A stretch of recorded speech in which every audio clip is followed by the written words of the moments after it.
Sommaire de l'actualité nationale et internationale la plus pertinente du jour, ici sur ICI Noticias Canada. Avec sa présentatrice Angelica Sifuente. Qu'est-ce qu'un tarif douanier? Un guide sur le coût que pourrait porter le Canada si Trump appuyait sur la gâchette. Un tarif douanier est un prix ou un coût fixé pour un produit ou un service. Dans le contexte du commerce international, le terme le plus approprié est tarif douanier, qui désigne une taxe qu'un pays impose sur les biens importés d'un autre pays.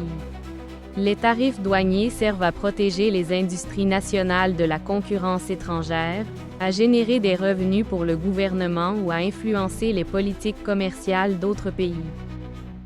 Récemment, le président américain Donald Trump a annoncé son intention d'imposer des tarifs de 25% sur les importations en provenance du Canada et du Mexique à compter du 1er février 2025. Cette mesure pourrait avoir des répercussions importantes sur l'économie canadienne, notamment dans des secteurs comme la fabrication et l'énergie. Par exemple, les entreprises aérospatiales canadiennes qui exportent des composants aux États-Unis pourraient subir des pertes substantielles en raison de l'augmentation des coûts. Une étude récente publiée dans le British Journal of Sport Medicine a révélé que le maintien d'une bonne force musculaire et d'une bonne condition cardio-respiratoire est associé à une réduction significative du risque de mortalité par cancer. Des chercheurs de l'université Edith Cowan en Australie ont analysé les données de près de 47 000 patients atteints de différents types et stades de cancer. Ils ont découvert que les personnes ayant des niveaux élevés de force musculaire et de conditions physiques avaient un risque de décès de 31 à 46% inférieur, quelle qu'en soit la cause, par rapport à celles ayant des niveaux inférieurs. Cet effet protecteur est particulièrement notable chez les patients atteints de cancer avancé et chez ceux atteints de cancer du poumon ou du tube digestif. Les résultats suggèrent que des programmes d'exercice personnalisés comprenant des exercices de musculation et des activités aérobiques pourraient améliorer les taux de survie des patients atteints de cancer. À Toronto, l'organisme à but non lucratif Tiny Homes, dirigé par Ryan Donnay, s'attaque à la crise des sans-abri en construisant de minuscules maisons mobiles. Ces structures portables sont équipées d'énergie solaire, de chauffage et d'eau courante, offrant un abri temporaire et digne aux personnes dans le besoin. Chaque unité, attachée à un vélo, offre mobilité et sécurité, des éléments essentiels pour faire face aux conditions climatiques difficiles du Canada. Jusqu'à présent, 4 de ces maisons ont été construites, 3 à Toronto et 1 à Kitchener.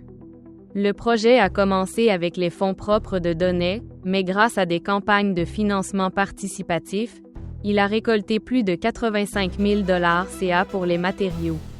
Bien que ces maisons ne constituent pas une solution permanente, Donnay les décrit comme un pont entre les campements temporaires et les logements stables. La course à la direction du Parti libéral de l'Ontario est en cours et la date limite pour l'inscription des nouveaux membres afin de participer à l'élection du prochain chef approche. Les personnes souhaitant influencer l'orientation future du parti doivent s'inscrire avant la date limite. Parmi les principaux candidats figure la mairesse de Mississauga, Bonnie Crombie, qui a annoncé son intention de briguer la direction du parti. Sa candidature a suscité l'intérêt en raison de son expérience au sein de l'administration municipale et de sa vision de l'avenir de l'Ontario. Le premier ministre de l'Ontario, Doug Ford, a annoncé son intention de déclencher des élections anticipées dans la province, prévues pour le 27 février 2025.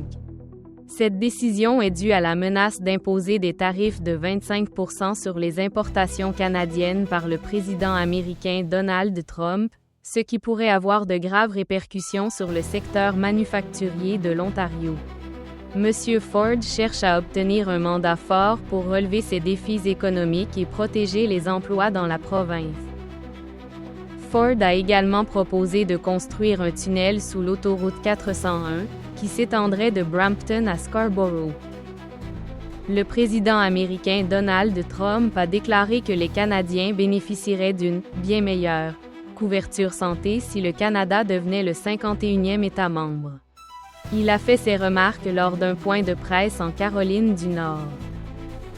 J'aimerais beaucoup que le Canada devienne le 51e État, a-t-il déclaré. Les citoyens canadiens, si cela devait se produire, bénéficieraient d'une réduction d'impôts très importante, d'une réduction d'impôts énorme, car ils sont très lourdement imposés. Ils auraient une bien meilleure couverture médicale. Je pense que les Canadiens aimeraient cela, a déclaré le président. Si les États-Unis devaient acquérir le Canada, Trump laisserait les entreprises s'installer au Canada de manière naturelle. Et alors, il n'y aurait plus de tarifs douaniers.